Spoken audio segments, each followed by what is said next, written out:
तो गाइस मैं स्कूल से आ चुका हूँ और फिलहाल बज रहे हैं 2:30 और आज हम बात करने वाले अपने आफ्टर स्कूल रूटीन की। तो गाइस मैं दे रहा हूँ मैं ईच सब्जेक्ट को 1 घंटा, मतलब 6 घंटे स्टडी कर रहा हूँ स्कूल से आने के बाद। मेरा मानना है कि अगर आप अगस्त से सितंबर से रेगुलर 1 घंटा एक सब्जेक्ट को दे रहे हो, आराम से 90+ तो आपकी बनी सकती है। तो बस इसी कंसेप्ट में चल रहे हैं।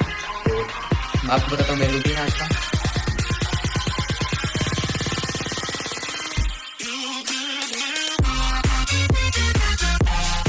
तो गाइस शुरू करते हैं हम एसएसटी से।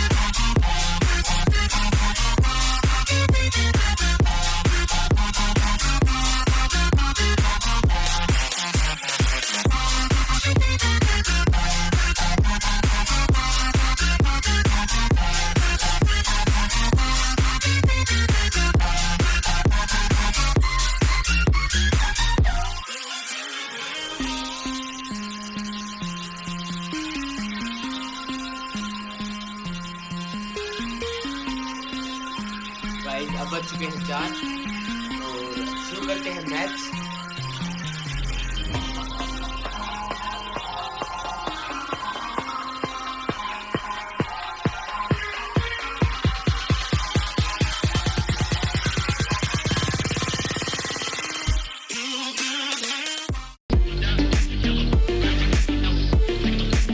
तो गाइस अब बज चुके हैं 5 और अपन ने मैथ्स कर ली है और मैथ बन पा रही है साइंस की, तो साइंस पढ़ते हैं थोड़ी देर।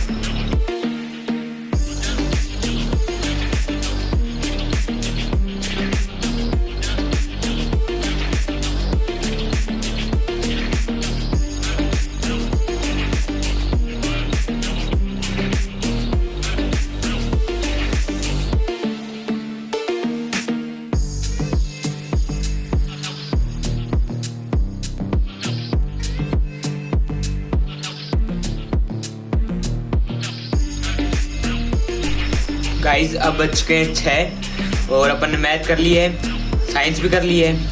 अब बारी है इंग्लिश की, तो इंग्लिश शुरू करते हैं।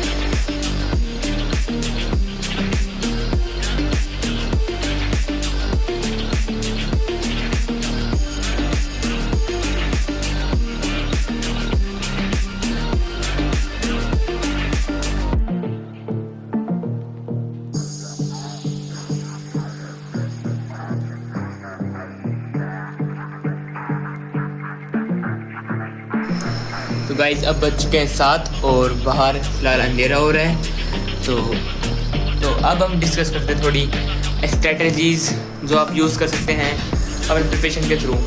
गाइस मेरे हिसाब से अगर आप 1 घंटा रेगुलर कंसिस्टेंटली अगर 5 महीने पढ़ते हैं कोई भी सब्जेक्ट को, तो बहुत ज़्यादा बेटर रहेगा बजाय कि आप 4 घंटे एक ही सब्जेक्ट को पढ़ रहे हो कोई 5 दिन में एक बार। तो ये कोई मतलब नहीं है।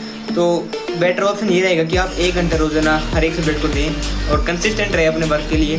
तो इसके लिए मैंने एक आइडिया सोचा है जो कि है ये।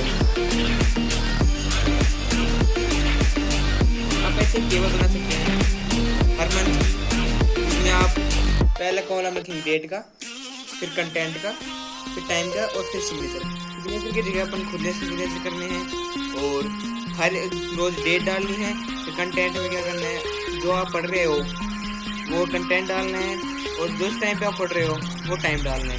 ये टाइम रेगुलर एक टाइम होना चाहिए। इसी तरह अपन हर सब्जेक्ट की तैयार कर सकते हैं।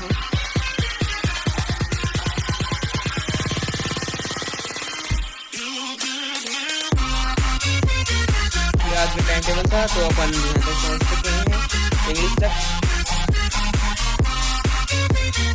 तो आगे अब बारी हिंदी की, तो अपन हिंदी पढ़ेंगे। तो गाइस मेरे हिसाब से it is the best way to prepare for boards, खासकर अगर आप एक एवरेज बच्चे हो तो, क्योंकि ये तो एक इफेक्टिव मेथड है, वेरी इफेक्टिव मेथड।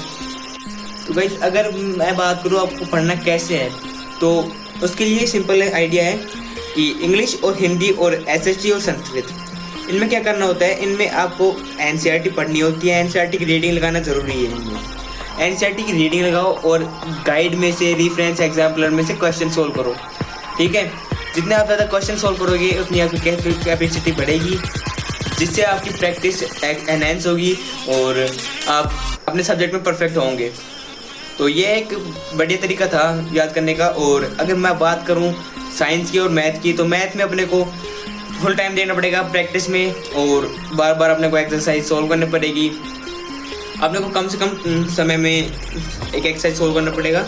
अपने को पता है कि 180 मिनट रहेंगे मेन पेपर में और 51 क्वेश्चंस रहेंगे, तो उस हिसाब से अपन 3-3.5 मिनट्स एक क्वेश्चन को दे रहे हैं।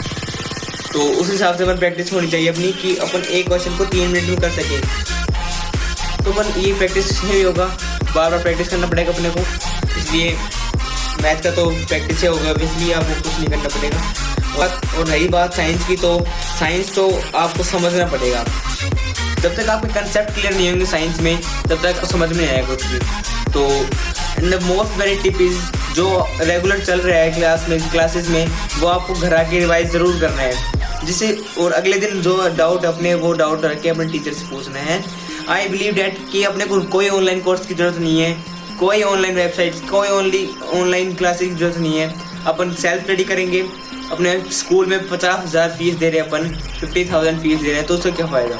तो मेरा मानना है कि अपन कोई ऑनलाइन क्लासेस नहीं लेंगे पूरे सेशन में और केवल अपने सेल्फ स्टडी करेंगे और टीचर्स पे बिलीव करेंगे।